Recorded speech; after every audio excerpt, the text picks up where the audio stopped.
Volvo XC40 road test. Shooting through the streets of Barcelona behind the wheel of the 2019 Volvo XC40 is doubly appropriate. Not only because the Spanish city has been dubbed Gothenberg South after regular visits by Volvo engineers, but also because the XC40 is the automaker's version of Juan Ponce de Leon. The crossover is built to search for springs of youth and new worlds.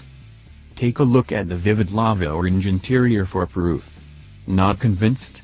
How about the pale Amazon blue exterior with white roof and white wheels, or the automaker's recently announced Netflix-like subscription model?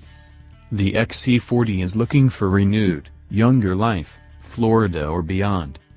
According to the automaker, the average age of a Volvo buyer is well into the 50s, highly educated, and flush with cash.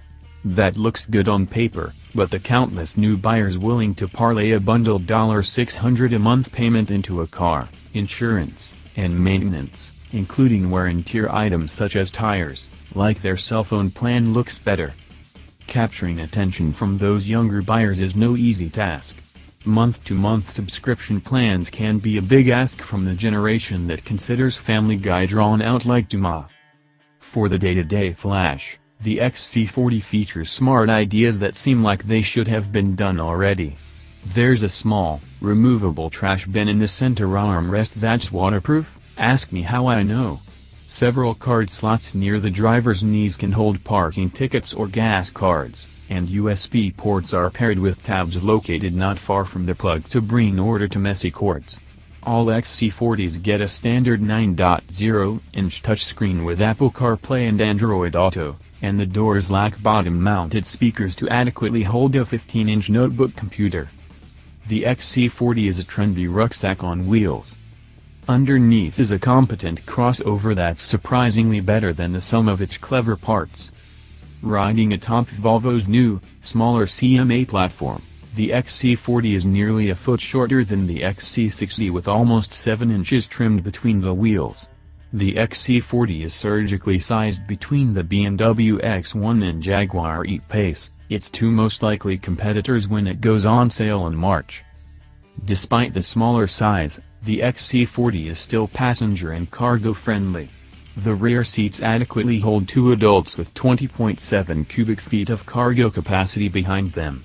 A configurable cargo floor can lay flat, perch upright to offer more grocery hooks and trap bags between the seatbacks and cargo area, or store the hatch's parcel shelf when more vertical space is needed.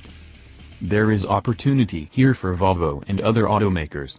Small and affordable compact crossovers likely will be red-hot for new buyers, cannibalizing sales of compact sedans and picking their teeth with small wagons, both segments where Volvo has done well in the past.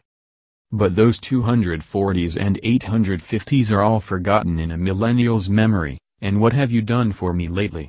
The XC40 is sized right, with room for 6-footers to sit behind other 6-footers, stare at their phones, and cross town to the other top hotspot. Did I just describe a Volvo, or a day in Barcelona? The XC40 does Barcelona better than I could, anyhow. The first available powertrain in the US will be a 2.0-liter turbo 4 that makes 248 horsepower and 258 pound-feet of torque paired to an 8-speed automatic. Volvo calls this the T5 model, and all-wheel drive is standard at the outset.